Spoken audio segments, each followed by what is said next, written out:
expositiva la vamos a tener en Lucas 12, del 49 al 59. Y vamos a tener nuestro texto de oro en Jeremías 38, del 2 al 4. Y dice así la palabra de Dios. Así ha dicho Jehová: el que se quedare en esta ciudad morirá a espada, o de hambre, o de pestilencia, mas el que se pasare a los caldeos vivirá, pues su vida le será por botín y vivirá. Así ha dicho Jehová: de cierto será entregada esta ciudad en manos del rey de Babilonia, y la tomará. Y dijeron los príncipes al rey: muera ahora este hombre, porque de esta manera hace desmayar las manos de los hombres de guerra que han quedado en esta ciudad, y las manos de todo el pueblo, hablándole tales palabras, porque este hombre no busca la paz de este pueblo, sino el mal. Te damos gracias, Señor, en esta mañana, porque tú eres bueno, porque tu palabra es verdad, y porque, Señor, es bendición tuya que podamos estar reunidos aquí en esta mañana. Hay gente que se quiere reunir, pero no puede. O ha sido deportado, o está en un hospital, o está enfermo en casa, o simplemente se le ha presentado un problema de causa mayor. Pero nosotros hemos llegado hasta aquí y nos hemos podido encontrar contigo. Y no solo contigo, sino con toda la iglesia que en el día domingo se reúne y adora. Podemos reunirnos con millares de ángeles, y podemos reunirnos con toda la iglesia universal y adorarte a ti por medio del sacrificio y obra de Jesús tu Hijo.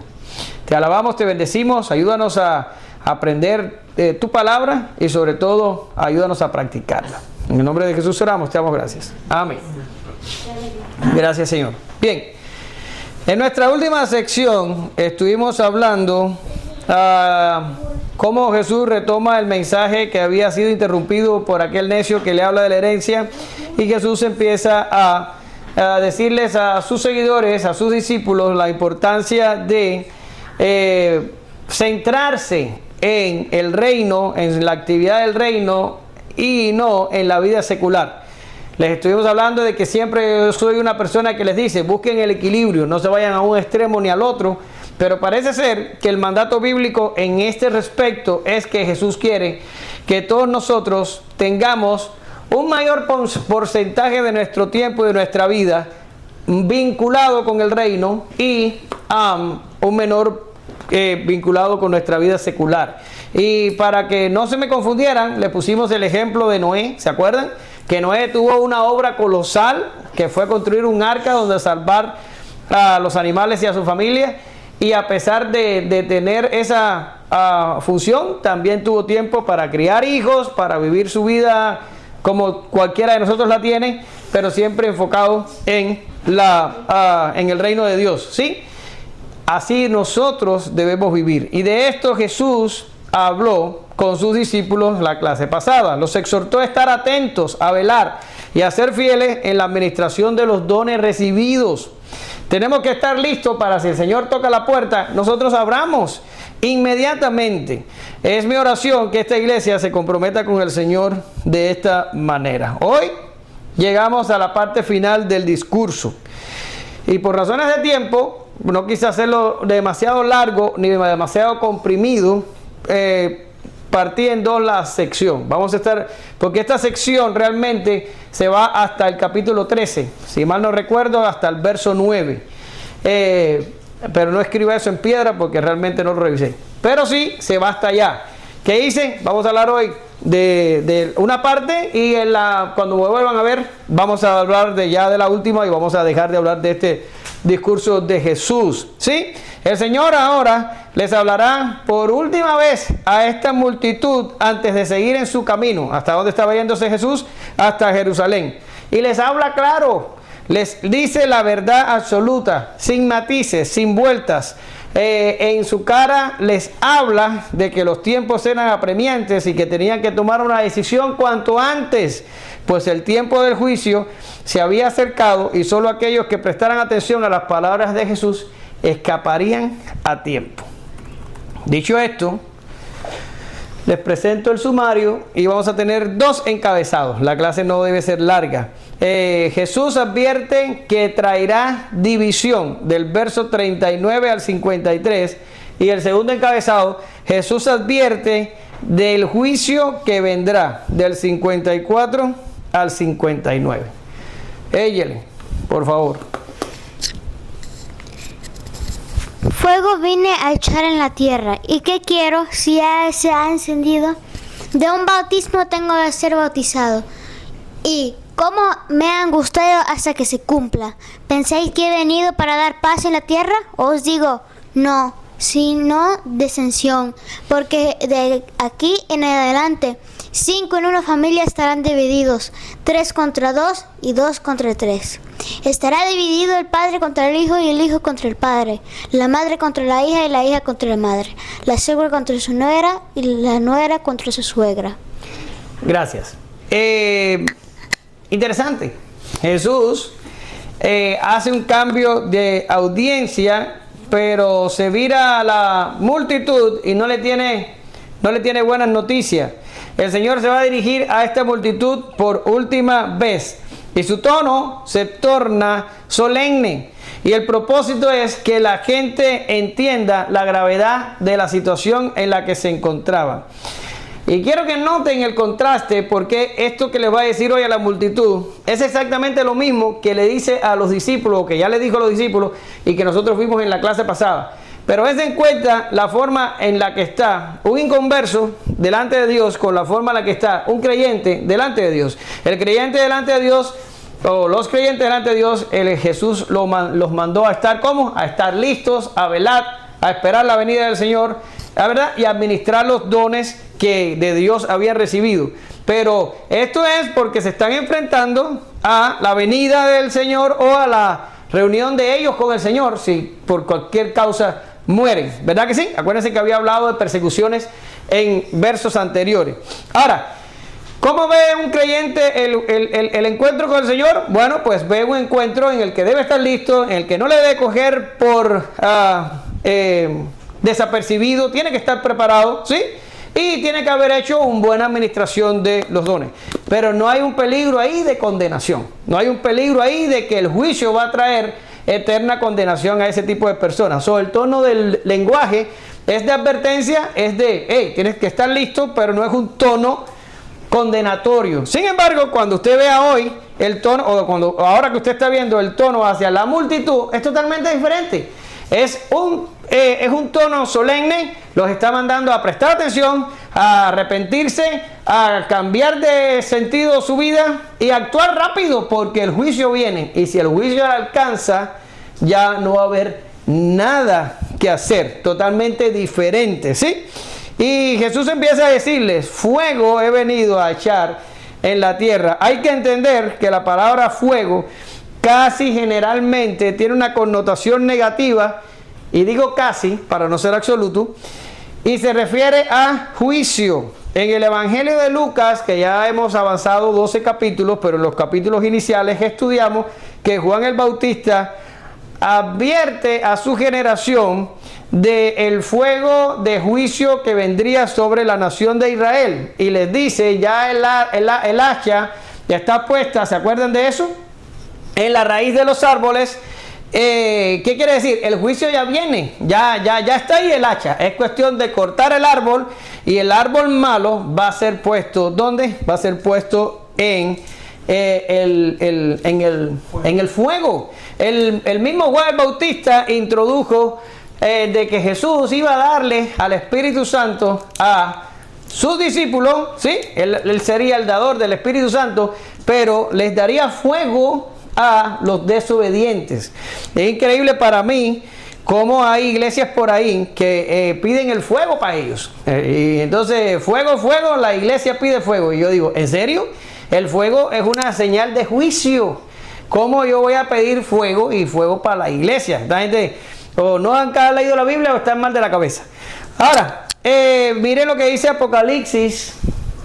Aquí, está un poco largo, perdón por eso, para que ustedes vean para qué se usa el fuego. Y aquí están pasando 3 diferentes eventos precedidos por 3 toques de trompeta Pero ten en cuenta que cada juicio que viene a raíz del toque de trompeta incluye fuego. Mira, el primer ángel tocó la trompeta y hubo granizo y fuego mezclado con sangre que fueron lanzados sobre la tierra. Y la tercera parte de los árboles se quemó y se quemó toda la hierba verde. Ahora dice, el segundo ángel tocó la trompeta y como una gran montaña ardiendo en fuego fue precipitada en el mar y la tercera parte del mar se convirtió en sangre. Y entonces ese fue el verso 8.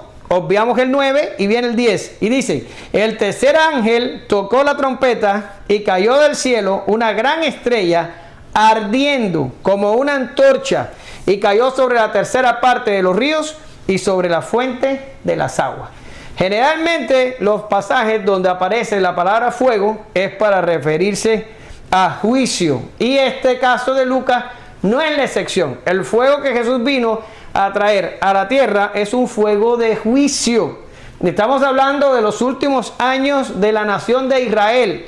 Ya el Señor había caminado un largo camino con la nación y ya había mandado profetas, como dice el libro de los Hebreos, ya había mandado ángeles, ya había mandado gente para mediar por el pueblo, guiar al pueblo, hablarle al pueblo, corregir al pueblo. Pero parecía ser que este pueblo, que debió cumplir una misión, y era que las naciones pudieran ver la grandeza de Dios a través del pueblo judío, este pueblo cada vez se apartó más y más de su misión. Y el tiempo se le había terminado. Y ya lo que venía era la predicación del precursor del Mesías y el Mesías mismo para que inmediatamente viniera el juicio. ¿Sí? Y Jesús usa una frase que yo se las traje mejor traducida según lo propone el Jameson Fawcett Brown. Es un comentario que tengo yo en la computadora que es muy bueno y que lo traduce mejor que lo que está allí en la Reina Valera. Y dice así más o menos la frase: ¿y qué debería yo desear si estuviera ya encendido? ¿Qué está queriendo decir el Señor aquí? El Señor aquí está anunciando su muerte y es muy vital e interesante que lo haga en este contexto. ¿Por qué razón? Porque hemos estado hablando de que va a venir persecución sobre los discípulos. ¿Y qué trae la persecución? Sufrimiento. ¿Y qué más trae la persecución? A veces muerte. Ha estado hablando de la reunión de los discípulos con él. Ahora está advirtiendo a la multitud del juicio que viene. Por tanto, si usted mira el panorama, el juicio, el sufrimiento, la muerte, no se escapa nadie. Todo el mundo, tanto discípulos como la multitud que no creía, todo el mundo estaba relacionado con cierta clase de sufrimiento, muerte, juicio, persecución, algo así. Ahora, Jesús tampoco es ajeno a esta situación. Jesús también es parte del sufrimiento, de la muerte y de lo que vendría. ¿Por qué razón? Porque ya lo hemos visto no solo en estas clases, sino en clases de los viernes, que la vida de Jesús desde su nacimiento hasta su resurrección fue una vida de sufrimiento, fue una vida donde Él estaba representando a los escogidos, ¿ya?, para no solo ganarnos una justicia que nos permitiera llegar al cielo, sino que tendría que pagar por sus sufrimientos vicarios en la cruz el pecado de los escogidos. Por tanto, todo este fuego de juicio, ya sea en persecución para los discípulos o ya sea en juicio eterno para los desobedientes, también incluye a la vida del Mesías, también incluye a la vida del mediador. Nadie va a escapar de esto. Hasta Jesús le tocaba su dosis de sufrimiento, de muerte y de castigo. ¿Verdad que sí? Aunque lo estuviera haciendo no por sus propios pecados, Jesús no tenía pecado, pero lo estaba haciendo por ti y por mí. ¿Se da cuenta? Y dice, ¿y qué debería yo desear? Bueno, pues el Salvador estaba deseando que así aconteciese, porque por medio del sufrimiento y la muerte, Él se salvaría a un pueblo para sí mismo. ¿Sí? Y Aquí en Juan 13, 26 al 27, y esto es un pasaje muy interesante, pero no tengo tiempo para entrar en él de lleno. Dice así, a ver, ¿dónde está? Arriba. Respondió Jesús, dice, respondió Jesús, a quien yo diera el pan mojado, aquel es. Y el pan mojado, y mojando el pan, perdón, lo dio a Judas Iscariote, hijo de Simón. Y después del bocado, Satanás entró en él. Entonces Jesús le dijo, lo que vas a hacer, hazlo más pronto. Y esa es la frase que me interesa de ese pasaje, aunque ese pasaje tiene una pila de cosas interesantes que algún día hablaremos.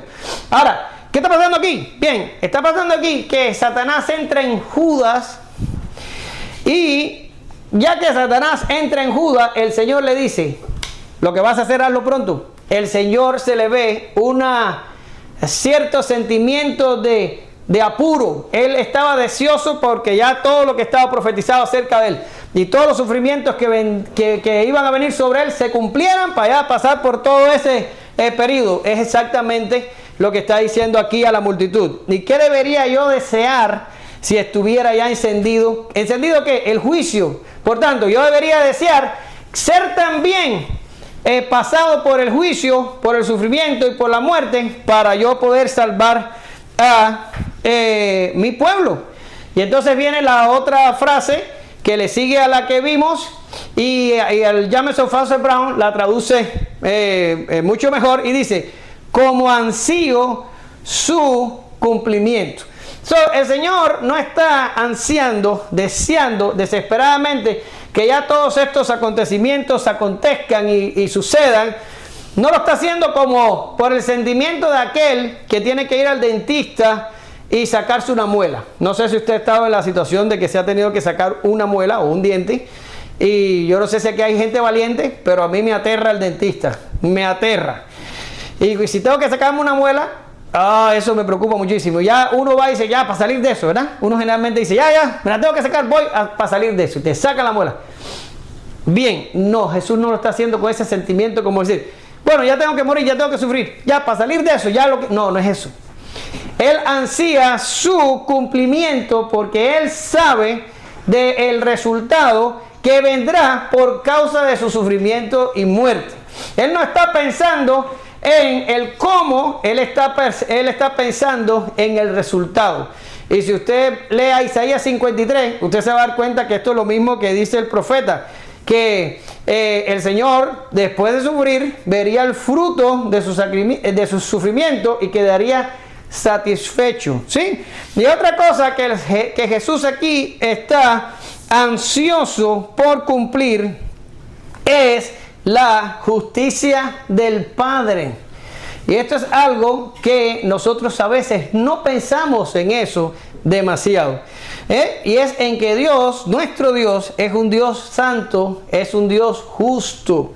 Y que cada pecado que se comete, ya sea que lo cometamos nosotros o que lo cometan los impíos, no importa, quien quiera que sea que peque, esto es una ofensa cósmica contra nuestro Dios.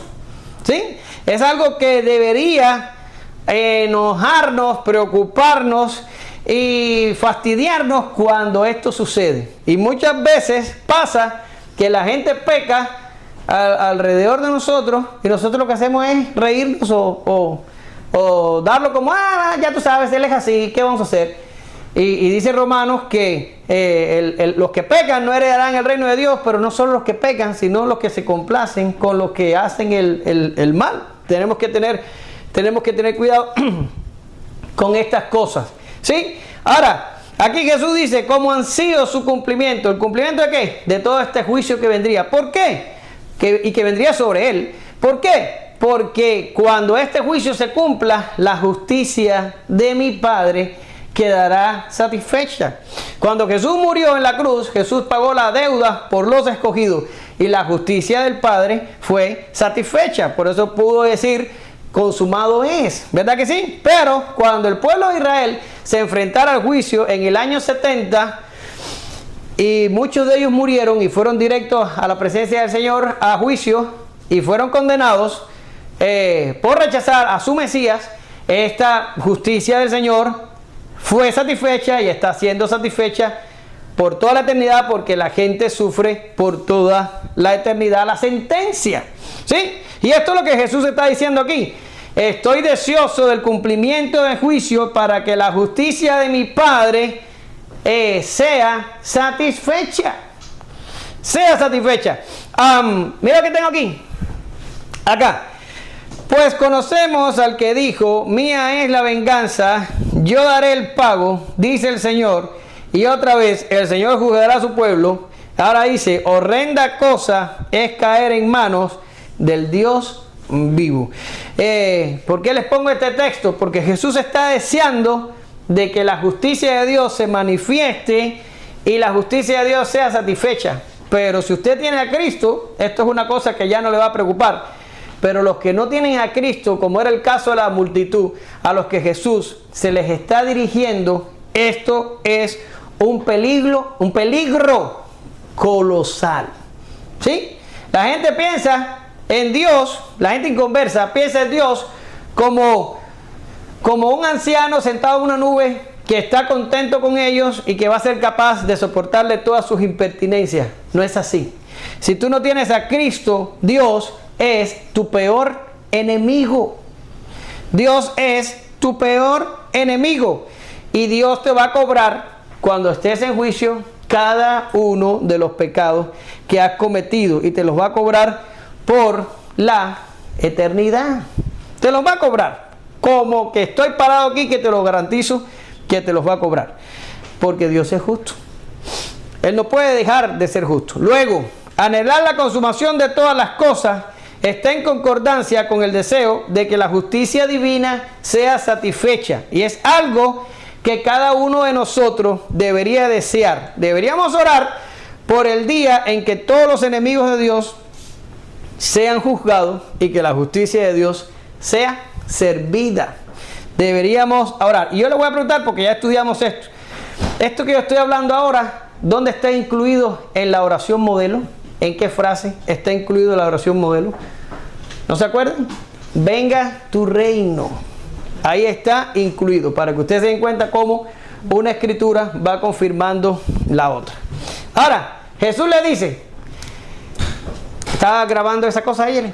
Jesús le dice, no piensen que he venido a traer paz a la tierra. No piensen que he venido a traer paz. He venido a traer disensión. Era un error común de los tiempos de Jesús que muchos cometieron en pensar que la misión del Mesías iba a ser un Mesías político, un libertador, alguien que vendría a librarlos del imperio romano y que instauraría un reino como en los tiempos de David. ¿Sí? Y ahora nos acercamos a la escritura y miramos y decimos, oh wow, y esta gente cómo se pudo equivocar de que Jesús era el Mesías. Y está clarito ahí, Isaías lo dice, la Biblia completa lo dice, Jesús hizo señales que ningún otro profeta había hecho. Estaba clarito que era el Mesías. ¿Cómo esta gente pudieron pensar que el Mesías iba a ser político, iba a ser un libertador del imperio romano y que les iba a traer a esta gente un reino terrenal? ¿Cómo? Bueno, pero yo te digo una cosa, muchas iglesias hoy y muchos creyentes hoy ven el evangelio como un medio, no lo ven como un fin, y nada más quieren a Dios por los beneficios. Ellos quieren a Dios para que Dios les dé salud, o para que les dé trabajo, o para que les dé dinero, o para que les dé papeles, o para que les dé cualquier cosa, para que les salve el matrimonio, o para cualquier cosa. No es así, no es así. El cristianismo es para librarnos de la peor de las tiranías que existe. ¿Cuál es? ¿Saben cuál es? La tiranía del pecado. Y para librarnos del peor juicio que va a acontecer, y es cuando todos los seres humanos estemos delante de Dios, ¿cómo vamos a escapar si todos los pecados que hemos cometido conscientemente los hemos cometido? ¿Sí? Por tanto, esto es de lo que el cristianismo se trata. Es de arreglarte con Dios, buscar la paz con Dios, no la paz terrenal, buscar la paz con Dios, que los decretos que te acusan sean borrados, que no seas capaz de salir de ese juicio condenado y que puedas obtener una herencia en los cielos que te permita vivir para siempre con Dios. ¿Cuál es la contraparte de todo esto? Bueno, pues vas a ser condenado aún por las palabras ociosas que han salido de tu boca, y vas a pasar el resto de la eternidad en un lugar de castigo. ¿Sí? Pero esto era un error común. Hasta los discípulos lo cometieron. Entonces los que se habían reunido le preguntaron diciendo: Señor, ¿restaurarás el reino de Dios? ¿Restaurarás el reino de Israel en este tiempo? Y ahí fue cuando Jesús le dijo la famosa frase: no les toca a vosotros saber los tiempos y las sazones que el Padre ha puesto en su sola potestad. ¿Qué quiere decir el Señor aquí? A nosotros no se nos manda a tratar de investigar o descubrir o dilucidar, ya se me olvidó la palabra, dilucidar, gracias, el día en el que el Señor va a regresar. Eso no se nos es dado a nosotros, ¿sí? ¿Cuál es nuestra función? Ya usted la estudió el domingo pasado. Nuestra función es estar listo, nuestra función es velar, nuestra función es administrar adecuadamente los dones que se nos han sido dados para su uso en el reino de Dios. Esa es nuestra responsabilidad. Pero no estar buscando en la Biblia la quinta pata del gato a ver cuándo es que el Señor va a regresar. Todos los que han intentado esto han terminado en deshonra y descrédito, ¿sí? Los discípulos aprenderían más adelante que el reino que el Señor vino a inaugurar y que en su segunda venida consumará es un reino celestial y no terrenal. Y su pueblo no sería librado de otro gobierno humano, sino de la tiranía del pecado y de la sentencia de juicio que tenían con Dios. Así que la misión del Mesías, al menos por el momento, no significaría la paz que sus oyentes aspiraban. Jesús no les iba a dar una paz secular, no les iba a dar una paz del gobierno romano. No fue esto lo que Jesús vino a hacer. Pero en cambio, ¿qué vendría a traer Jesús? Vendría a traer disensión. Impresionante. Porque yo quiero que ustedes entiendan lo que está pasando aquí. Aquí hay una multitud a la que Jesús les está advirtiendo de un juicio que viene y les está diciendo: el tiempo se acabó, el juicio viene, ya nadie lo quita. Es como, ahorita vamos a estar hablando de eso, como los tiempos de Jeremías, que Jeremías lo que dijo fue: el que se quiera salvar va y ríndase a los caldeos, esta ciudad va a ser tomada, este templo va a ser destruido, váyanse a rendir a los caldeos. Bueno, aquí mismo está así. El Señor le está diciendo, le quiere decir a la multitud: el juicio viene, sálvense. En la clase que viene vamos a ver cómo los llama a arrepentirse, ¿sí? Pero a la par que les está diciendo esto, le está diciendo: pero si se convierten a mí, pero si creen en mí, ni se crean que yo vine a traer paz, yo vine a traer división. Y tú te quedas así como que dice: bueno, ¿y por qué me querría yo unir a tu grupo si les has prometido persecución? Si les has prometido sufrimiento y para colmo ahora le estás prometiendo división. Y división no como que me van a odiar en el trabajo o en la calle. No, el Señor se va a lo más íntimo de nuestras relaciones humanas y nos dicen que va a traer división dentro de la familia. Y es impresionante, yo veía esto, pero decía, y se va a enemistar el padre contra el hijo, la madre contra la hija, hasta la suegra. Y la nuera contra la suegra. Y yo te voy a decir una cosa: presta atención a los conflictos familiares para que tú veas. Generalmente la hija no tiene problema con el padre. La hija es de papá y siempre está bien. ¿Con quién se faja la hija o con quién se pelea? Perdón, con mamá, ¿sí? Pero el hijo es el que tiene problema con papá. ¿Y quién es la que siempre lo defiende? Mamá, ¿verdad? Es impresionante. ¿Se da cuenta? Y hija, óyeme, la suegra no es familia. Lo dice el Señor ahí. ¿Ya? La suegra siempre dicen: la nuera no era la que yo quería para mi hijo. Y siempre las nueras terminan fajándose con la suegra o viceversa. Ahí está. Oye, esto es una predicación cubana. Fajarse significa lo que ellos ya saben. Ahí está diciendo Diana: no te preocupes, hija, yo estoy nacida de nuevo y tú también. No va a pasar eso. Sí va a pasar. Ahora, bien, el Señor está diciendo: va a pasar. Cuando se convierten a mí, el inconverso que quede en la familia te va a hacer la vida una croqueta. Eso es una frase cubana, después búscala en internet. Voy a traer división. Y yo me quedo así como que dice: oh, wow. En los tiempos modernos se le dice a la gente: ven, que el Señor te va a ayudar, el Señor te va a redimir, que el Señor te va a dar un buen trabajo, te va a arreglar el matrimonio, te va a hacer... Y le metemos una pila de mentira a la gente. Bueno, yo no, pero otros. De que todo va a ser nice y cool y que los evangélicos no sufren. Después la gente se mete en el evangelio y ve que todo es una cosa diferente y la gente termina apartada y fajado con Dios, que no dijo nada. Solo fueron los hombres que mintieron. Aquí Jesús le está soltando la neta a la multitud. Si se vienen conmigo, sí, van a escapar al juicio de Dios, pero conmigo van a tener sufrimiento, van a tener muerte también, y también van a tener problemas en la familia, porque los inconversos que se queden en tu familia te van a hacer la vida difícil. ¿Sí? ¿Y qué vamos a hacer por eso? Bueno, pues eso no ha de importarnos y debemos sufrir por causa de Cristo cualquier cosa que venga. Generalmente, en el caso mío personal, lo más que me ha dolido de mi familia inconversa es la burla. Que se burlan de ti, se burlan porque eres cristiano y se burlan porque dejaste de ser lo que eras. Y no sé por qué lo hacen, pero disfrutan en burlarse y eso me molesta muchísimo. Pero hermanos, esto lo ha vivido la cristiandad completa desde el principio hasta hoy que estoy hablando con ustedes. Era el año 203 después de Cristo, en Cartago, en el norte de África, durante la persecución del emperador Septimio Severo, quien había prohibido las conversiones al cristianismo. Perpetua, vaya, un nombre para tu próxima hija. Perpetua era una joven patricia de noble cuna, bien educada y casada. También era una catecúmena y madre de una bebé lactante. ¿Saben lo que es una catecúmena? Es un nuevo convertido que estaba pasando un periodo de instrucción bíblica. Se le llamaba el catecumenado. ¿Sí? Nosotros hoy le decimos pasar el reglamento o la la catequesis. Así. ¿Sí? Y esta muchacha era también catecúmena, o sea, era nueva convertida, siendo instruida para ser bautizada. Los catecúmenos todavía no han sido bautizados. ¿Sí? Ahora escuche, para que oiga.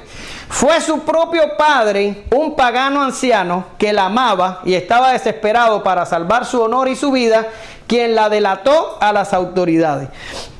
Después de su arresto, su padre fue a verla a prisión varias veces y le suplicó a Perpetua que negara su fe para no avergonzar a la familia y, lo más importante, por el bien de su hijo. La joven permaneció firme y fue, junto a su esclava Felicidad y otros cristianos, ejecutada en el anfiteatro de Cartago, condenada a morir por las fieras ante la multitud. Fue su propio padre que la delató. Y la historia es muy larga y tiene muchos detalles y hay mucha evidencia histórica de esto. Y el padre fue hasta con su hijo y se lo puso así de frente y le decía: niega a Cristo para que puedas criar a tu hijo, niega a Cristo. Y la muchacha se mantuvo fiel hasta el final y murió a manos de las fieras delante de la multitud. Esto lo han sufrido los cristianos por todos los 2000 años de cristianismo. A veces nuestros enemigos son los inconversos que tenemos en la casa. ¿Sí? A ver, tenga cuidado. Cuando usted tiene un familiar inconverso, tiene que tratarlo como inconverso. No, tiene que amarlo, sí. Tiene que entenderlo, sí. Tiene que tratar de llevar la fiesta en paz con él, sí. Pero a la larga es un inconverso.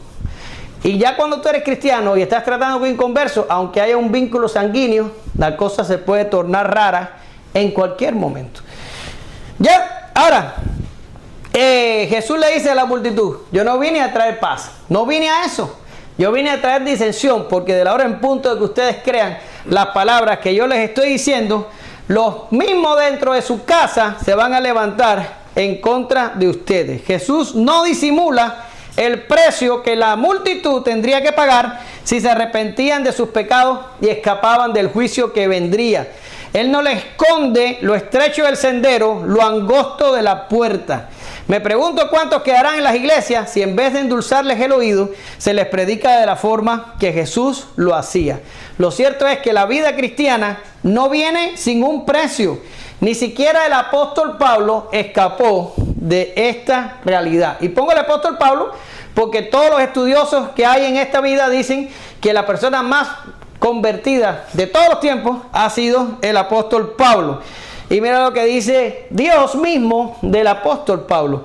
El Señor le dijo: ve, porque instrumento escogido me es este para llevar mi nombre en presencia de gentiles y de reyes y de los hijos de Israel, porque yo le mostraré cuánto le es necesario padecer por mi nombre.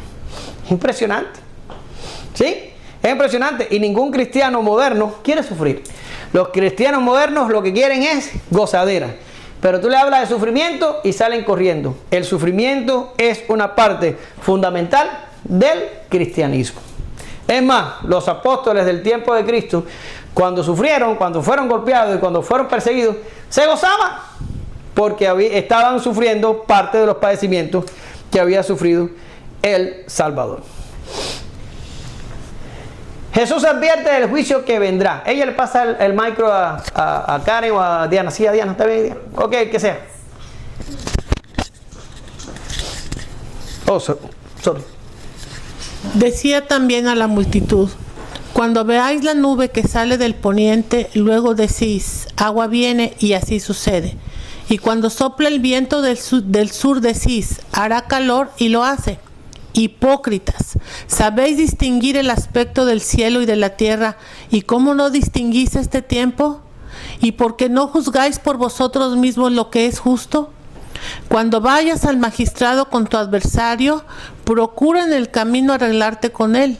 No sé que te arrastre al juez y el juez te entregue al alguacil y el alguacil te meta en la cárcel. Te digo que no saldrás de allí hasta que hayas pagado aún la última blanca. Gracias. Sabéis distinguir. Ahora nos metemos en un asunto complicado. El Señor lo trata con mucha naturalidad, pero hay mucha profundidad aquí. Y el Señor le dice, ustedes han aprendido a mirar las señales de la naturaleza y son capaces de predecir el tiempo, o son capaces de predecir si va a haber calor, si va a llover. Miran por aquí, miran por allá, ¿sí? Y son capaces de hacer esto. El Señor se quedaría muy impresionado de que nosotros hoy somos capaces de predecir muchas cosas. También tenemos muchos instrumentos, pero también somos capaces de predecirlo.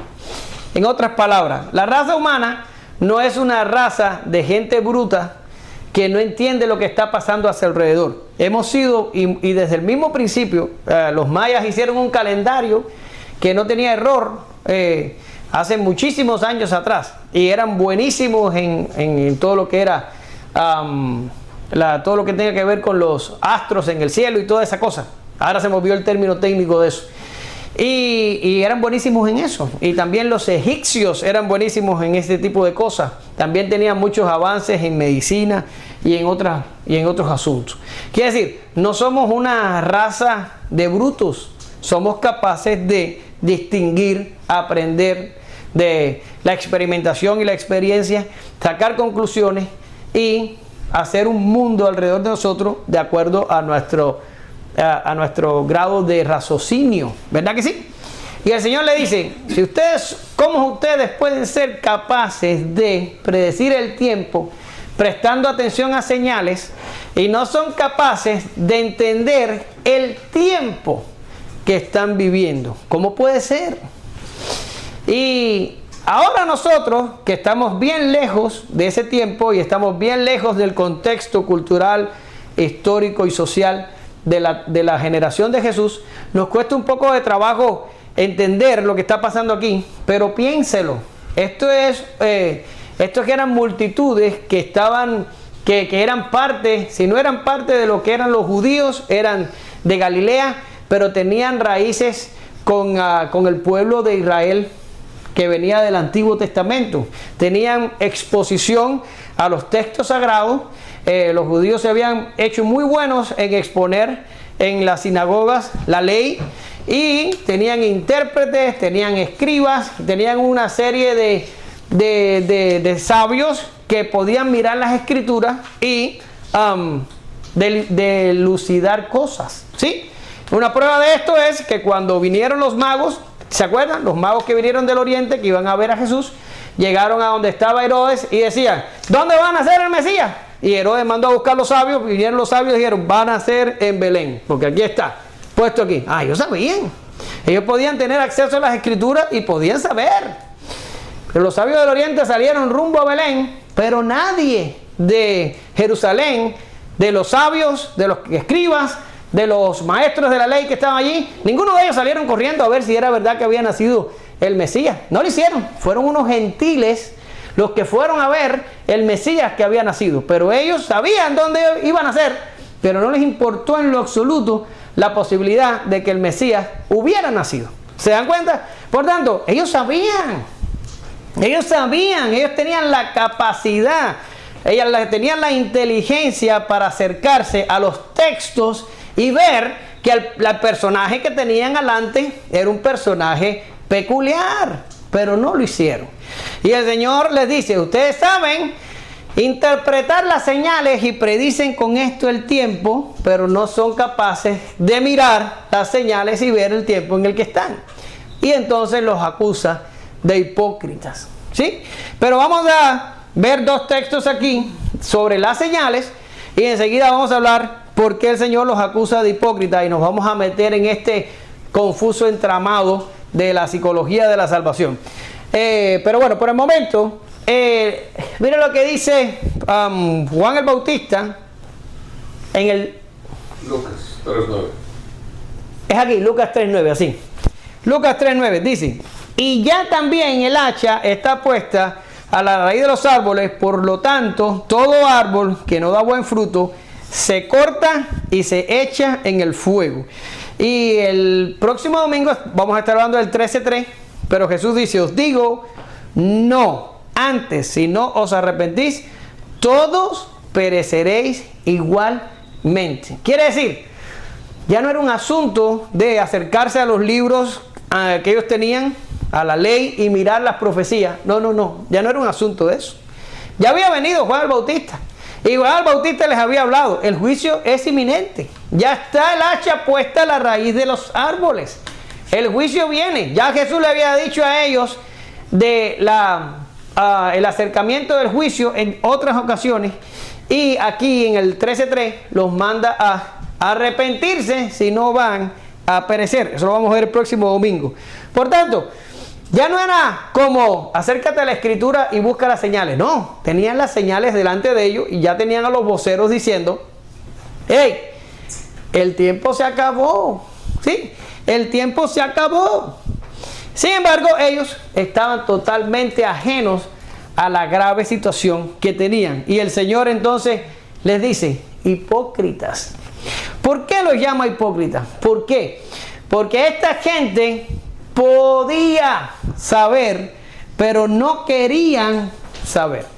Que eso es una cosa totalmente diferente. No es que ellos no entienden, ellos saben. Simplemente no se dan por enterados. Simplemente se hacen, a lo mejor suena fuerte, pero se hacen los idiotas. ¿Sí? Cualquier persona que no conozca del Evangelio, desconoce el Evangelio. Pero tú te le acercas y le predicas y la persona entiende lo que tú le estás diciendo. Porque una persona, a no ser que necesite tratamiento psiquiátrico inmediato, una persona reconoce por la propia experiencia de que es un pecador. El otro día yo fui a casa de alguien aquí en el valle y empezó a hacerme un cuento, ¿verdad? Un cuento raro de que él era bueno y de que él es súper bueno y que él ha sido bueno toda su vida. Pregúntale a Nalie, si no me creen, ahí estaba Nalie de testigo. Y él estaba delante de su esposa. Y yo le dije, a este le voy a dar yo donde más le duele. Y le dije, ven acá, respóndeme una pregunta y disculpa que te la haga delante de tu esposa. ¿Alguna vez te ha pasado una mujer por al lado y la has codiciado? Y gracias a Dios fue sincero. Y me dijo, sí, la he codiciado. Y le dije, ahí lo tienes, eres un adúltero. La Biblia dice de que si miras a una mujer para codiciarla estando casado, eres un adúltero de corazón. Dios te va a juzgar por adúltero. Pudiera seguir con la lista de pecados que has cometido, pero creo que este te sienta demasiado a ti. Por ese pecado vas a ir al infierno y vas a ser condenado. Se quedó así pasmado porque él no esperó que yo le iba a decir eso. Y yo estaba esperando que de un momento a otro la mujer lo golpeara con el sartén que tenía en el fogón, pero fue pasiva y no lo hizo. Pero lo cierto es que cualquier hombre va a reconocer inmediatamente, y cuando hablo de cualquier hombre, cualquier mujer, va a reconocer que es un pecador, ¿sí?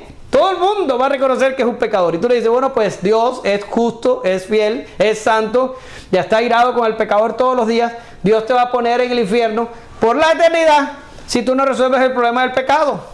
Eso lo va a entender también, porque la luz de la naturaleza da evidencia de la existencia de Dios. No da evidencia del plan de salvación, pero da evidencia de la existencia de Dios. Eso lo va a entender. Y cuando le presentas a Cristo, lo va a entender. Va a entender que un judío que vivió en el año 1 hizo todo lo que hizo y que murió en una cruz. Y si busca algún poquito en la historia, se va a dar cuenta de que hay bastante documentación histórica para sostener que Jesús vivió y que hizo y vivió lo que hizo, lo que pasó ahí en la Biblia. ¿Verdad que sí?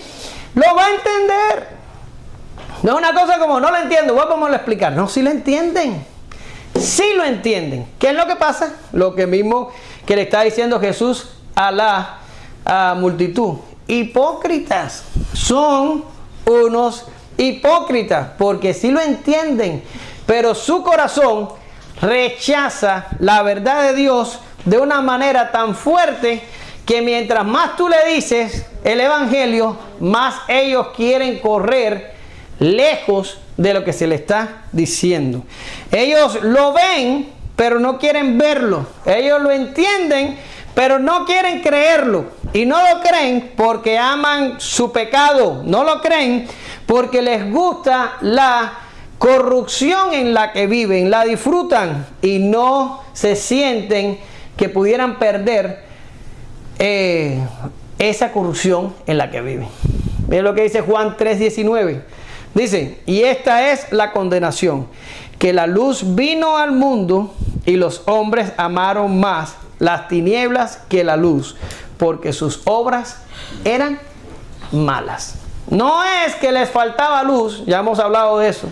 Había suficiente luz, pero mientras más miraban, más decían, no veo. ¿Y era porque no ven? No, era porque son unos hipócritas y necesitan no ver para seguir en sus pecados. Luego, cuando hablamos de total depravación, no estamos diciendo que los impíos pecan obligados. No es así. Esa no es la doctrina de la total depravación. Lo que estamos diciendo aquí es que la gente voluntariamente peca porque quiere, porque lo desea, porque le gusta, porque son malos por naturaleza. ¿Lo entiendes? Por tanto, el día del juicio nadie se va a poder parar delante de Dios y decir, no, ¿tú sabes qué? Yo nací pecador, yo no tengo culpa de eso, allá Adán y Eva, yo nací pecador. No es así, porque cada pecado que cometen la gente impía, lo comete voluntariamente. Ellos lo cometen porque quieren. Y no solo hablamos de los pecados que se cometen. Hoy me llamó mucho la atención, yo creo que fue Diana, que oró por los pecados de omisión.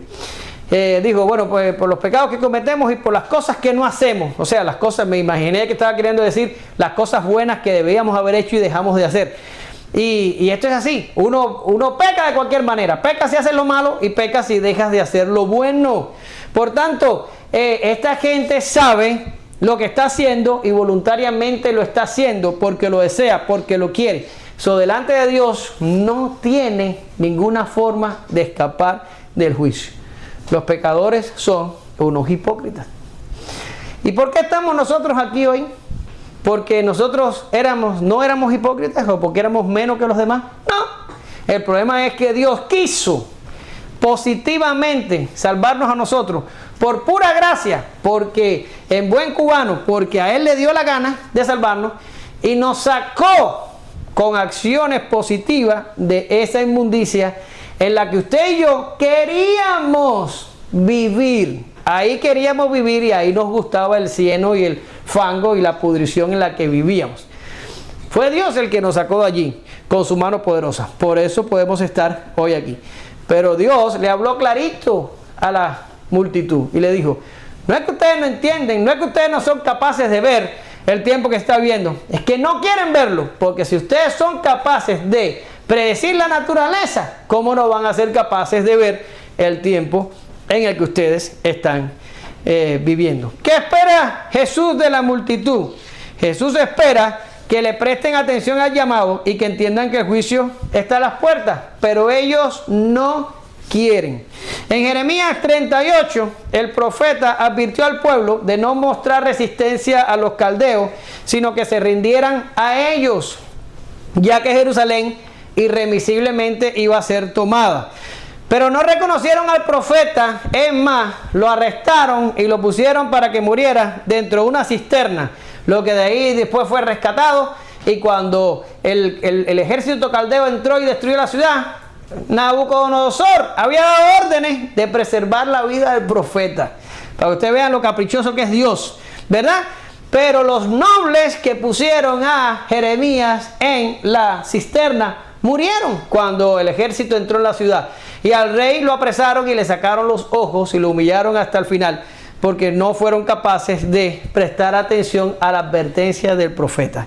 En el año 70, cuando Tito se preparaba para tomar la ciudad de Jerusalén, bueno, realmente lo que voy a decir ahora no pasó en el 70, pasó un poquito antes, algunos dicen un año, algunos dicen 2 años antes, pero cuando los cristianos que estaban en Jerusalén vieron los ejércitos de Tito que estaban viniendo y se estaban preparando para sitiar la ciudad, los cristianos de Jerusalén se dieron cuenta de las señales y de la advertencia que Jesús había dicho, según lo relata Mateo 24 y siguientes, y cuando vieron aquello dijeron, vámonos, que esto fue lo que el Señor habló, y salió. Y los historiadores están de acuerdo de que posiblemente ningún cristiano murió en la destrucción de Jerusalén en el año 70.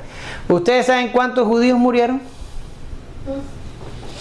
¿Saben cuántos? ¿No se les ocurre cuántos? Dice ¿cómo se llama el historiador del siglo I? Ahora se me olvidó, Josefo. Dice Josefo que murió más de 1 millón de judíos cuando Tito entró a Jerusalén. Primero la sitió y la debilitó y después entró y la destruyó. Más de 1 millón de judíos.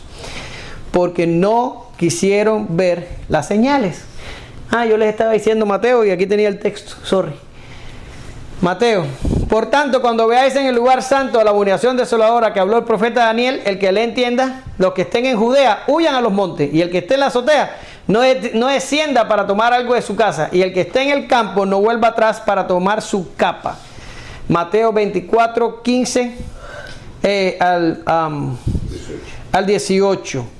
Y de nuevo, no se trata de la inhabilidad para entender, sino de una abierta contraposición a la verdad de Dios, a la par que aman su pecado y corrupción sobre todas las cosas. Romanos 1:18 dice, porque la ira de Dios se revela desde el cielo contra toda impiedad e injusticia de los hombres que detienen con injusticia la verdad.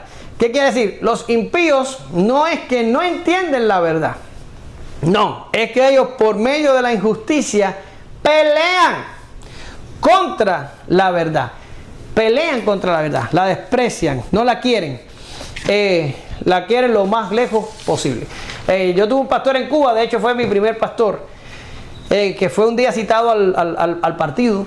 Al Partido Comunista, allá se le dice solamente el partido porque como nada más hay uno, pues no hace falta diferenciarlo. Lo citaron al partido por un problema que hubo en la iglesia. El gobierno cubano siempre está buscando una justificación para cerrarte una iglesia. Y el pastor fue y dice que estuvo allí en una intensa conversación con los jefes allí de aquel lugar. Pero dice que a uno de ellos, ya cuando ya el pastor ya no encontraba manera de sobrevivir a la discusión, le dijo, ven acá, en tu opinión, ¿Dios existe o no existe? Y le dijo, no, yo soy ateo, por supuesto que no existe. Y entonces el pastor le dijo, pues para ya de pelear, porque nadie se faja contra el aire. Y tú estás dando piñazo al aire. Si Dios no existe, ya olvídate de nosotros somos un par de locos. Olvídate de eso, pero parece que tú sí sabes que Dios existe y quieres oponértele voluntariamente a Él, porque ningún ateo pelea así. El ateo deja eso por superstición y va para adelante, pero tú le tienes una guerra hecha a Dios. Bueno, por tanto, ¿Dios existe o no? Porque si no existe, yo no veo cuál es la razón por la que tú quieras estar peleando contra alguien que no existe. Y tiene mucha razón. Es la impiedad de los hombres la que detiene con su injusticia la verdad.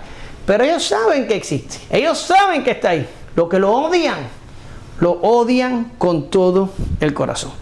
Jesús termina diciéndole, arréglate con tu adversario antes de llegar al juez. Y aquí el Señor está diciendo exactamente lo mismo. No es que el Señor te esté aconsejando legalmente para cuando tengas un problema legal que tú te arregles antes de llegar al juicio. No, el Señor no está diciendo eso. El Señor está hablando exactamente de lo mismo que hemos venido nosotros diciendo toda la mañana.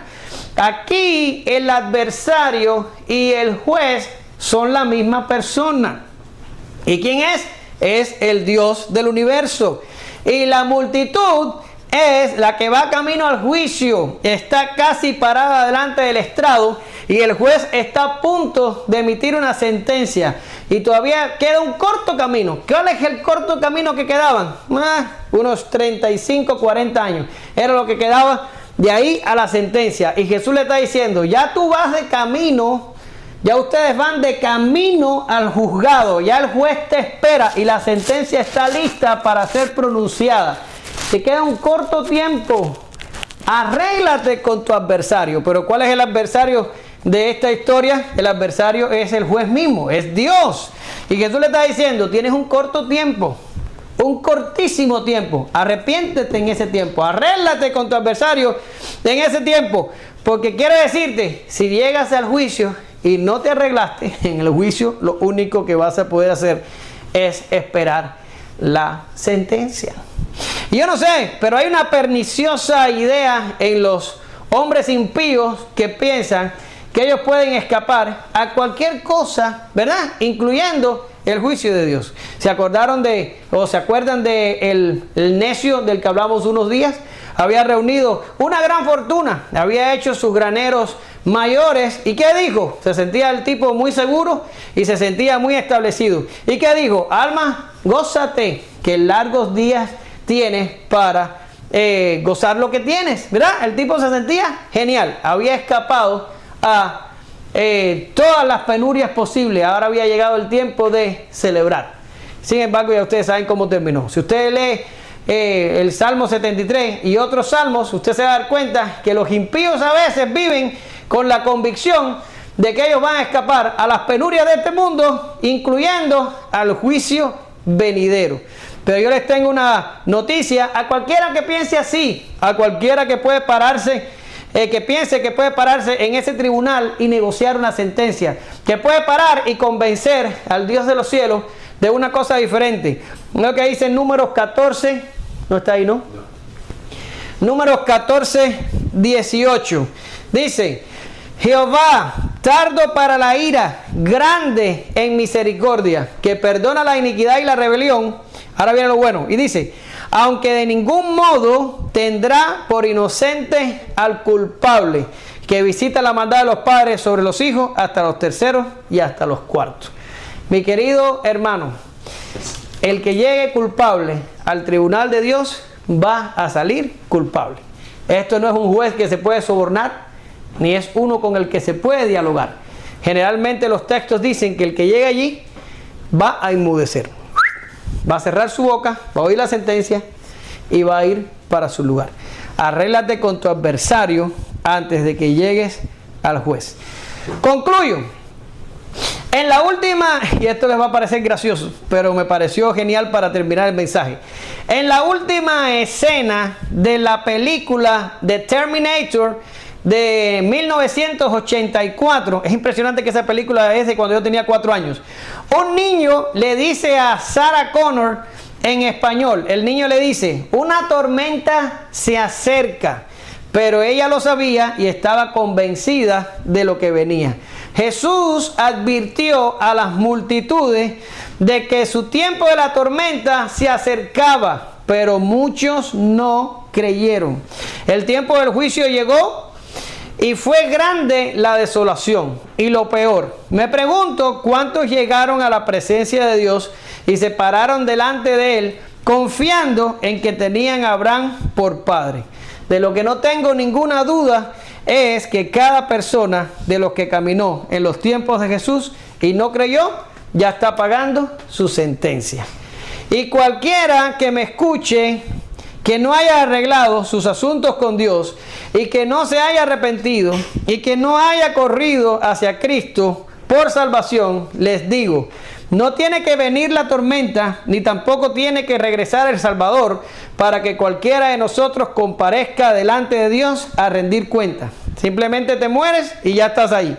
Te aseguro que si no estás firmemente convencido de que Jesús pagó tu deuda en la cruz y de que su justicia te hace justo, no escaparás de este juez, del juicio y de la condenación. Te ruego, cree en Jesús hoy. Gracias te damos, Señor, en esta mañana, porque grandes son tus misericordias. Grandes fueron tus misericordias para con el pueblo de Israel de los tiempos de Jesús. Y grandes son tus misericordias para con nosotros hoy. Porque a pesar de nuestra persistencia en pecar y en amar nuestro pecado y nuestra corrupción, tú nos escogiste para ser tu pueblo y nos sacaste del hoyo en el que nos encontrábamos y nos diste a un maravilloso Salvador, tu Hijo, para que hiciera una potente obra de salvación para nosotros, para que pudiésemos estar contigo. Te agradecemos, te amamos y te alabamos por esto.